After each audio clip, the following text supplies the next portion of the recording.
दोस्तों हम बात कर रहे हैं 803 नंबर जो सब्जेक्ट कोड है आपका पूर्व बाल अवस्था परिचर्या एवं शिक्षा, इसके एमसीक्यू की छोटे प्रश्नों की। तो चलिए इसको देख लेते हैं कि इसमें किस तरह के प्रश्न पूछे जा सकते हैं आपसे। तो पहले क्वेश्चन से स्टार्ट करते हैं अपना। यहाँ पर जो पहला क्वेश्चन है, यहाँ क्या बोला गया है देखिए। बालक का विकास कब प्रारंभ होता है, क्वेश्चन पूछा गया आपसे। तो आंसर हो जाएगा बालक का विकास जो है वो गर्भ अवस्था से शुरू हो जाता है। गर्भ में जो बच्चा होता है वो पहले तो भ्रूण होता है, धीरे धीरे वो बच्चे में बदलता है, तब्दील होता है। बाल विकास का क्या अर्थ है, जल्द से जल्द मैंने आंसर स्टिक कर दिए ताकि आपको समस्या ना हो। बाल विकास का अर्थ होता है अभिवृद्धि। इसके बाद में किशोरावस्था की आयु होती है, तो 15 से 20 वर्ष तक की जो आयु होती है वो किशोरावस्था की मानी जाती है। विकास परिवर्तन श्रृंखला की वह अवस्था है, विकास परिवर्तन श्रृंखला की वह अवस्था है जिसमें बालक भ्रूणावस्था से लेकर प्रौढ़ावस्था तक गुजरता है। यह परिभाषा किसकी है, तो इसको मुनरो ने दी है, ध्यान रखिएगा। बाल विकास में बुद्धि तत्व के प्रभाव का अध्ययन किसने किया था, तो बुद्धि तत्व के प्रभाव का अध्ययन किया था टर्मन ने। अधिगम सिद्धांत के प्रवर्तक कौन है, तो रॉबर्ट रिचर्डसन सीरियस, इन्होंने जो है अधिगम सिद्धांत के प्रवर्तक माने जाते हैं ये। बौद्धिक खेल किसे कहते हैं, जो खेल बुद्धि और विवेक के साथ खेला जाता है वे बौद्धिक खेल कहलाते हैं, जैसे कि आपका शतरंज का खेल। ठीक है, एक बच्चे ने कमेंट किया था कि शतरंज का खेल तो सर क्रिएटिव गेम होता है, यानी कि आपका जो है ये कह सकते हैं क्रिएटिव गेम को अ, हम क्या कहते हैं हिंदी में, क्रिएटिव को बोलते हैं, याद नहीं आ रहा है, चलिए कोई बात नहीं। मध्याह्न भोजन कार्यक्रम को समझाइए। तो मध्याह्न भोजन योजना जो है, मध्याह्न भोजन योजना भारत सरकार की एक योजना है जिसके अंतर्गत पूरे देश के प्राथमिक और लघु माध्यमिक विद्यालयों के छात्रों को दोपहर का भोजन निःशुल्क प्रदान किया जाता है। वस्तुनिष्ठ प्रश्न की बात करें, शिष्यावस्था में नियमों एवं प्रतिबंधों रहित कौन सा खेल बच्चे खेलते हैं, तो स्वतंत्र एवं स्वाभाविक खेल जो है वो नियमों और प्रतिबंधों यानी कि रूल रेगुलेशंस इसमें नहीं होते हैं। खेल की विशेषता क्या है, तो खेल जो है स्वतंत्र और आत्म प्रेरित होता है, रचनात्मक खेल होता है, हाँ उसको रचनात्मक बोलते हैं। जो यहाँ पर मैंने आपको क्वेश्चन दिया था, यहाँ पे देखोगे कि बौद्धिक खेल किसे कहते हैं, तो एक विद्यार्थी ने, मैंने बताया था कि जो इसको बौद्धिक खेल, शतरंज को क्या कहते हैं, बौद्धिक खेल कहते हैं। मैंने ये क्वेश्चन का आंसर दिया था, तो विद्यार्थी ने एक ने कमेंट किया था कि इसको रचनात्मक खेल कहते हैं। ठीक है, तो थोड़ा सा ध्यान रखिएगा क्या पढ़ाया जा रहा है। तो आगे बढ़ते हैं अपने क्वेश्चन की तरफ। यहाँ पर जो है आपका खेलने के अतिरिक्त कोई अन्य उद्देश्य नहीं होता है, खेल की विशेषता होती है। शतरंज किस प्रकार का खेल है, तो ये बौद्धिक खेल है। ठीक है, इसके बाद जो नेक्स्ट क्वेश्चन है इसमें पूछा गया सामाजिक गुणों और संवेगात्मक नियंत्रण में संबंध कैसा होता है, तो सकारात्मक होता है। शैशवावस्था में खेल का उद्देश्य क्या होता है, आनंद की प्राप्ति करना है, व्यायाम करना, साथ ही साथ बच्चे अपने उल्टे सीधे हरकतें करते हैं, व्यायाम हो जाता है, और सुदृढ़ता प्राप्त करना। उपयुक्त सभी सही आंसर हो जाएगा। खेल कूद का उद्देश्य बालक का शारीरिक मानसिक तथा नैतिक विकास करना है। यह कथन किसने कहा था, तो शिलर और स्पेंसर ने कहा था। फुटबॉल कितनी टीमों के साथ खेले जाने वाला खेल है, तो आप जानते हैं फुटबॉल में दो ही टीम होती है, एक आमने और एक सामने, तो दो टीमें। बैडमिंटन सर्वप्रथम कब खेला गया था, तो 1873 में सर्वप्रथम खेला गया था। मातृ शिक्षक संघ क्या है, तो मातृ शिक्षक संघ का मुख्य कार्य बालिकाओं को विद्यालय में नामांकन के लिए प्रोत्साहित करना, जिससे बालिकाओं की शिक्षा में सुधार हो सके। मातृ शिक्षक संघ की प्रत्येक बैठक बैठक प्रत्येक माह को आयोजित होनी चाहिए, ये भी आप लिख सकते हैं, और जो मैंने आंसर अलग बताया है उसको भी आप लिख सकते हैं। पाठ्यक्रम का अर्थ लिखिए। पाठ्यक्रम वह क्रम है जिसे किसी व्यक्ति को अपने गंतव्य स्थान तक पहुंचने के लिए पार करना होता है, यानी कि ये पाठ्यक्रम जो है आप पूरा करेंगे तभी तो आप पास होंगे। अतः पाठ्यक्रम वह साधन है जिसके द्वारा शिक्षा व जीवन के लक्ष्यों की प्राप्ति होती है। यह अध्ययन का निश्चित एवं तर्कपूर्ण क्रम होता है। साप्ताहिक योजना से क्या तात्पर्य है, अध्ययन हेतु पूरे सप्ताह की योजना साप्ताहिक योजना कहलाती है। साप्ताहिक योजना के अंतर्गत शिक्षक एक सप्ताह के कार्यक्रम की योजना निर्धारित करता है। ब्रेन स्टॉर्मिंग के दो उदाहरण लिखिए, तो फोकस का अभाव, ठीक है, और संगठन का अभाव, साथ ही साथ जो है आपका गलत लोगों को एकत्रित करना। ये ब्रेन स्टॉर्मिंग के दो उदाहरण आपको पूछा गया है, ये गलत है। ठीक है, ये मिस्टेक है इस क्वेश्चन में, तो यहाँ पर जो है ये गलत है क्वेश्चन, तो इसको आप ना पढ़ें। ठीक है, जो क्वेश्चन गलत है तो गलत है, जो सही है तो सही है। ठीक है, तो इस क्वेश्चन को आप गलत समझें। अगला जो क्वेश्चन है, विशिष्ट बालक वह है जो अंतः व्यक्तिगत भिन्नता रखते हुए अन्य अन्य सामान्य बालकों से अंतः व्यक्तिगत भिन्नता रखता है। यह कथन श्रीमती राजकुमारी शर्मा का है। ठीक है, इसके बाद जो नेक्स्ट क्वेश्चन है इसमें आपसे पूछा गया है, यहाँ पर ये सही है। ठीक है, थोड़ा सा अगर कहीं मैंने किसी में बताया हो तो वो गलत मान लेना। इनमें से किस बालक को बौद्धिक रूप से भिन्न बालकों की श्रेणी में रखा जाएगा? तो प्रतिभावान अगर बालक होगा तो बौद्धिक रूप से अलग श्रेणी में होगा। समावेशी शिक्षा का आशय उस शिक्षा व्यवस्था से है जिसमें सामान्य एवं अक्षम छात्रों को एक साथ शिक्षण प्रदान करते हुए उच्च अधिगम से संबंधित क्रियाओं को सम्मिलित किया जाता है। यह कथन किसने दिया था? तो ये प्रोफेसर एस के दुबे का कथन है। समावेशी शिक्षा का अभिप्राय ऐसे छात्रों की शिक्षा से है जो सामान्य बालकों से भिन्न हैं और यह शिक्षा उन्हें समझकर और अनुकूल वातावरण प्रदान करके सर्वांगीण विकास की ओर प्रेरित करती है। यह कथन श्रीमती राजकुमारी शर्मा का है। मंद बुद्धि या शैक्षिक पिछड़ेपन का प्रमुख कारण क्या होता है? तो वंशानुक्रम भी हो सकता है, निर्धनता भी हो सकती है, शारीरिक बीमारियां हो सकती है, उपरोक्त सभी। एक शिक्षक के लिए सफल शिक्षण का कार्य खालिस्तान आवश्यक है, तो विषय पर पकड़ आवश्यक है। ठीक है, सफल शिक्षक हेतु शिक्षा का अधिकार अधिनियम 2009 में एक अध्यापक के लिए न्यूनतम कार्य दिवस जो है 45 सप्ताह निर्धारित किए गए हैं। शिक्षण की समस्याओं को हल करने का दायित्व जो है शिक्षक की होती है। वर्णमाला की पहचान 3 वर्ष की आयु से शुरू हो जाती है। आत्मसम्मान की भावना का लक्षण जो है किशोरावस्था में प्रकट होती है। बाल्यावस्था में बच्चा अब सबसे अधिक रुचि जो है कहानी से रखता है, यानी कहानी सुनना उसको ज़्यादा पसंद होता है बच्चों को, छोटे बच्चे बाल्यावस्था में। शिक्षक का बर्ताव जो है आदर्शवादी होना चाहिए। अध्यापन सामग्री का चयन मुख्यतः शिक्षक द्वारा किया जाना चाहिए। शिक्षण में करके सीखने की विधि सर्वोत्तम मानी जाती है, यानी लर्निंग बाय डूइंग जो है सबसे बेस्ट मानी जाती है। सीखने के अंतःदृष्टि सिद्धांत को किसने बढ़ावा दिया था? तो इसको बढ़ावा दिया था गेस्टाल्ट ने। अनुभव द्वारा व्यवहार में परिवर्तन क्या कहलाता है? इसको हम सीखना कहते हैं। पियाजे ने बच्चों के विचारों को विस्तार से जानने के लिए कौन सा तरीका अपनाया था? तो वार्तालाप का तरीका इन्होंने अपनाया था। साक्षात्कार एक प्रकार से मौखिक प्रश्नावली है, यह कथन किसका है? तो मैथ्यू अर्नाल्ड ने यह कथन दिया था। पियाजे के नैदानिक साक्षात्कार का उपयोग बच्चों के किस पक्ष को अध्ययन करने के लिए किया जाता है? तो संज्ञात्मक पक्ष को अध्ययन करने के लिए किया जाता है। खेल की प्रमुख विशेषताएं हमने अभी अभी वीडियो में देखा है, तो इसकी बहुत सारी विशेषताएं हैं। खेल एक जन्मजात स्वाभाविक एवं प्राकृतिक प्रवृत्ति है। खेल स्वतंत्र एवं आत्म प्रेरित होता है। खेल स्फूर्ति और आनंद प्रदान करता है। खेल में कुछ रचनात्मकता होती है। खेल में खेलने की क्रिया के अतिरिक्त कोई अन्य उद्देश्य नहीं होता है। बहुत सारे जो मैंने लिख रखे हैं खेल के बारे में। यहाँ पर जो है आपका नेक्स्ट क्वेश्चन इसमें बोला गया है, पाठ्यक्रम के प्रमुख उद्देश्य क्या हैं? तो पाठ्यक्रम को विषयों तथा क्रियाओं के बीच की खाई को पाट कर, यानी कि खत्म करके बालक के सामने ऐसी क्रियाओं को प्रस्तुत करना जो उसके वर्तमान तथा भावी जीवन के लिए उपयोगी बनती है या बनाई जाती हैं। पाठ्यक्रम को बालक के चिंतन, मनन, तर्क तथा विवेक एवं निर्णय आदि सभी मानसिक शक्तियों का विकास करना होता है। पाठ्यक्रम बालक के संपूर्ण विकास हेतु साधन प्रदान करता है जिसकी सहायता से शिक्षण की प्रक्रिया को संपादित किया जाता है। पाठ्यक्रम को ज्ञान तथा खोज की सीमाओं का बढ़ाने के लिए अन्वेषणों का सृजन करना। सीमाओं को बढ़ाने के लिए, सीमाओं को, यहाँ पे को हो जाएगा, इसको का नहीं होगा, सीमाओं को बढ़ाने के लिए। पाठ्यक्रम को मानव जाति के अनुभव को सम्मिलित रूप से स्पष्ट करके सांस्कृतिक तथा सभ्यता का हस्तांतरण एवं विकास करना होता है। पाठ्यक्रम को बालक में मित्रता, ईमानदारी, निष्पक्षता, सहयोग, सहनशीलता, सहानुभूति एवं अनुशासन आदि गुणों को विकसित करके नैतिक गुणों का चरित्र निर्माण करना होता है। तो पाठ्यक्रम जो है यहाँ पे बोला गया पाठ्यक्रम के प्रमुख विशेषताएं, तो पाठ्यक्रम की ये विशेषताएं होती हैं। सही विकल्प चुनना है, तो यहाँ पर जो है सही विकल्प में ECCE कार्यक्रम की प्रमुख विशेषता बाल केंद्रित, क्रिया आधारित, खेलों द्वारा सीखना, यानी उपरोक्त सभी सही है। निम्नलिखित में से सूक्ष्म पेशीय कौशल कौन सा है? तो ब्लॉक बनाना सूक्ष्म पेशीय कौशल है। परियोजना विधि के प्रवर्तक जो है वो किलपेट्रिक थे। थार्नाइट का अभ्यास का नियम संबंधित किससे है? तो सीखने से है। मूल्यांकन प्रक्रिया का प्रथम सोपान जो है शैक्षणिक उद्देश्यों का निर्धारण करना होता है। ठीक है, ये इंग्लिश में है। ठीक है, क्वेश्चन इंग्लिश में है सारे। आगे चलिए नेक्स्ट क्वेश्चन भी देखेंगे।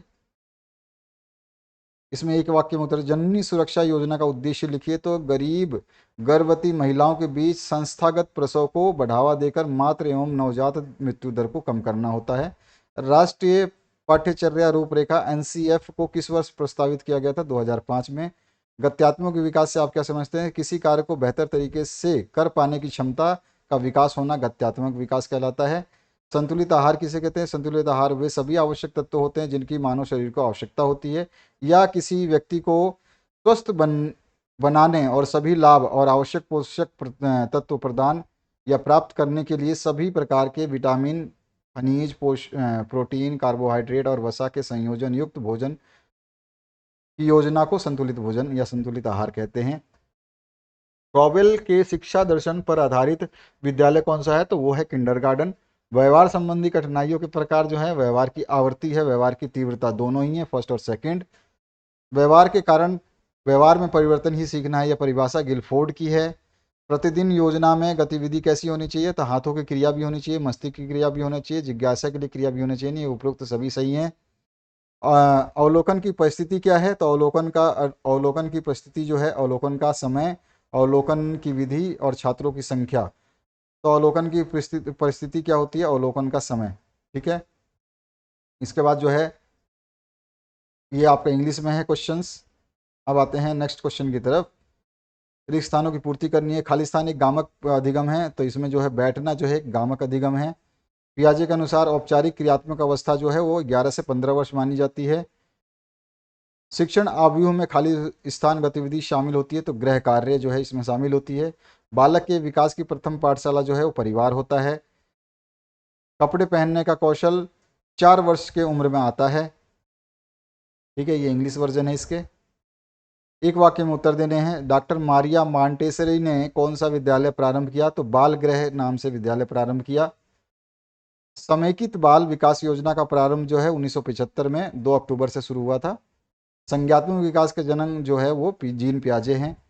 और यहाँ पे वार्षिक कार्यक्रम योजना में जुलाई माह की प्रस्तावित गतिविधियाँ बताइए, तो आपको इसका आंसर लिखना है। तो इसमें कहानी का नाट्यकरण करना, पाठशाला में मेले का आयोजन छात्रों से करवाना, हाव भाव के साथ कविता का प्रदर्शन करना, देशभक्ति से संबंधित कविता, गीत का संग्रह आदि प्रस्तुत करना। सामाजिक अंतःक्रिया के द्वितीयक उद्दीपक के उदाहरण में हम सहयोग और समायोजन ले सकते हैं। ठीक है, ध्यान रखिएगा, यह इंग्लिश वर्जन है इसका। इसके बाद आइए शाला पूर्व तैयारी की रचनात्मक गतिविधियां लिखिए। तो चित्रकारी करना, रंग भरना, स्केच करना, क्ले मिट्टी से खिलौने बनाना, अरिगेमी यानी कि पशु पक्षी या विभिन्न आकृतियां बनाना, मुखौटा बनाना, गुड्डे गुड़िया बनाना, ये सारे के सारे शाला पूर्व तैयारी की रचनात्मक गतिविधियां हैं। समेकित बाल विकास सेवाओं का संगठन बताइए। तो यह योजना मुख्य रूप से आंगनवाड़ी केंद्र के माध्यम से चलाई जाती है। यह योजना महिला एवं बाल विकास मंत्रालय के अधीन होता है।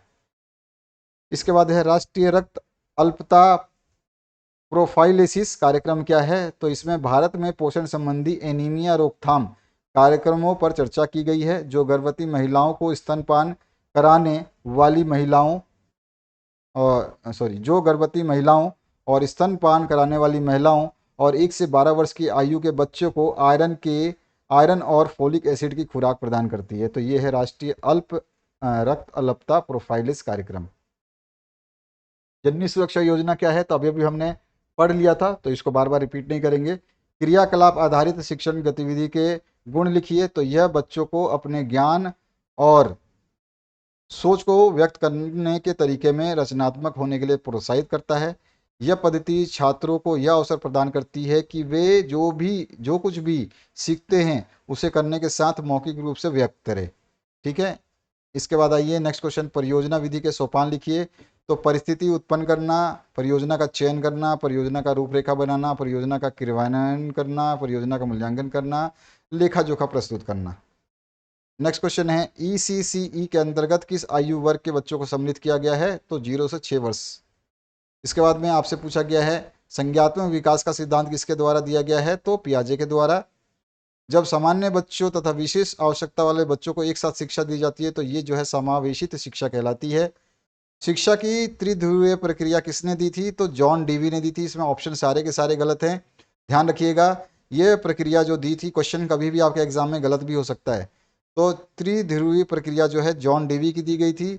जॉन डीवी जो बोलते हैं त्रिध्रुवीय प्रक्रिया में कौन कौन शामिल होते हैं? तो शिक्षक, छात्र और पाठ्यक्रम, ध्यान रखिएगा, इसमें ये लोग शामिल होते हैं। इसके बाद जो है अगर एडम्स की बात करें तो एडम्स ने द्विमुखी प्रक्रिया दी थी, याद रखिएगा कि द्विमुखी प्रक्रिया किसके द्वारा प्रस्तुत की गई थी, तो एडम्स के द्वारा प्रस्तुत की गई थी। प्रारंभिक बचपन में सीखने एवं विकास का गायत्मक मापदंड क्या है, तो सामाजिक संपर्क है। इसके बाद जो नेक्स्ट क्वेश्चन है इसमें आपसे पूछा गया उसकी बात करेंगे। अभी ये आपका इंग्लिश वर्जन है क्वेश्चंस का, यहाँ पर जो है ये इंग्लिश वर्जन है। अब आइए नेक्स्ट जोड़ियाँ बनाएंगे। तो क्वेश्चन का पैटर्न कैसे भी हो सकता है, एमसीक्यू पूछ सकता है, जोड़ियाँ बनाना है, सही गलत कुछ भी पूछ सकता है। कोठारी आयोग जो है क्या होगा, समायोजन कौशल विकास। कोठारी आयोग का काम क्या है, समायोजन कौशल विकास। अभ्यास का नियम किसने दिया था, थार्नाइड ने। पूर्व क्रियात्मक अवस्था जो है 2 से 7 वर्ष मानी जाती है। अनुकरण से सीखना जो है 3 से 6 वर्ष के अंदर होता है। गोष्ठी का आयोजन जो है आत्मविश्वास एवं आत्मसम्मान का विकास करता है। इसके बाद आइए नेक्स्ट क्वेश्चन, ये इंग्लिश में है। ईसीसी क्या है, ईसीसी का है तो पूर्व विद्यालय आयु के बच्चों के लिए प्रारंभिक बचपन की देखभाल और शिक्षा प्रदान करती है ना। Early childhood care and education है, पूर्व बाल्यावस्था देखभाल और शिक्षा। ये पूर्व विद्यालय आयु के बच्चों के लिए प्रारंभिक बचपन की देखभाल और शिक्षा प्रदान करती है। समेकित बाल विकास सेवाओं का प्रारंभ 1975 में हुआ था। किशोरावस्था के बच्चों का आयु वर्ग क्या होता है, तो 13 से 18 वर्ष अथवा 12 से 19 वर्ष। समावेशी कक्षा प्रबंध क्या होता है, तो एक कक्षा जिसमें सभी छात्रों को उनकी क्षमताओं या कमी कौशलों के बावजूद समग्र रूप से स्वागत किया जाता है, पढ़ाया जाता है, शिक्षण दिया जाता है। उद्दीपक तथा प्रतिक्रियाओं के माध्यम से बनने वाले संयोग से कौन सी क्रिया संपन्न होती है, तो प्रोत्साहन की क्रिया संपन्न होती है। शिशु शिक्षा शिक्षक की कोई दो विशेषताएं लिखिए, तो शिक्षकों के द्वारा बच्चों में बौद्धिक विकास करना और शिक्षकों के द्वारा बच्चों में व्यक्तित्व का निर्माण करना। पूर्व बाल्यावस्था शिक्षा में स्कूल शिक्षा विभाग क्यों सहयोग करता है, क्या सहयोग करता है, तो ईसीसी द्वारा बनाए गए नियमों को लागू कर बालकों में बिना भेदभाव के समग्र विकास में सहयोग करता है। पूर्व बाल्यावस्था की पाठ्यचर्या की दो विशेषताएं लिखिए, तो आयु और विकास की दृष्टि से उपयुक्त पाठ्यक्रम होता है इसका, ठीक है, सिलेबस का। खेलने के पर्याप्त अवसर प्रदान करता है, साथ ही साथ जो है सीखने के माहौल को सक्षम और उत्तेजित करता है। अच्छी तरह से प्रशिक्षित और योग्य कर्मचारी होते हैं इसमें। सभी के लिए समान अवसर की नीति होती है। बच्चों के अवलोकन और मूल्यांकन की उपयुक्त विधियों का समावेशन होता है। बाल केंद्रित गतिविधियाँ क्या होती है, तो बाल केंद्रित गतिविधियों में अध्यापक बच्चों के लिए अधिगम की ऐसी स्थितियाँ बनाते हैं जहाँ बच्चों को खुद से अवलोकन करने, खोजबीन करने, प्रश्न करने, अनुभव का निर्माण करने और विभिन्न अवस्थाओं के प्रति अपनी समझ बनाने के अवसर मिलते हैं। मूल्यांकन से आप क्या समझते हैं, मूल्यांकन वह प्रक्रिया है जिसके आधार पर हम किसी छात्र के ज्ञान का आकलन करते हैं। इसमें गतिविधियों, विशेषताओं और परिणामों के बारे में जानकारी एकत्रित करना और विश्लेषण शामिल होता है। सामाजिक अंतःक्रिया बच्चों के लिए किस प्रकार महत्वपूर्ण है, तो वायदोस्की के अनुसार बच्चों के भाषाई विकास में सामाजिक अंतःक्रिया की महत्वपूर्ण भूमिका होती है, क्योंकि बच्चे सामाजिक अंतःक्रिया यानी आपस में समाज में ही बात करते हैं के दौरान समाज संस्कृति से जुड़ करके भाषाई नियमों का आत्मसात करते हैं यानी सीखते हैं, अपनाते हैं। बाल विकास कार्यक्रम के अंतर्गत कौन कौन सी शाला पूर्व तैयारी गतिविधियां सम्मिलित की गई हैं, ये बताना है। तो शाला पूर्व तैयारी गतिविधियां मैंने आपको अभी भी ऊपर बताई है, तो उन्हीं गतिविधियों को इसमें लिखना है। समेकित अ, साम समेकित बाल विकास सेवाएं क्या है, समेकित बाल विकास योजना बच्चों को पूरक पोषण, टीकाकरण, स्कूल पूर्व शिक्षा प्रदान करती है। समेकित बाल विकास योजना एक लोकप्रिय सरकारी प्रमुख पहल है, ठीक है। यह दुनिया के सबसे बड़े कार्यक्रमों में से एक है जिसे 1975 में लॉन्च किया गया था, प्रस्तुत किया गया था, और ये बच्चे के समग्र विकास के लिए सेवाओं का एक एकत्रीकृत पैकेज प्रदान करता है।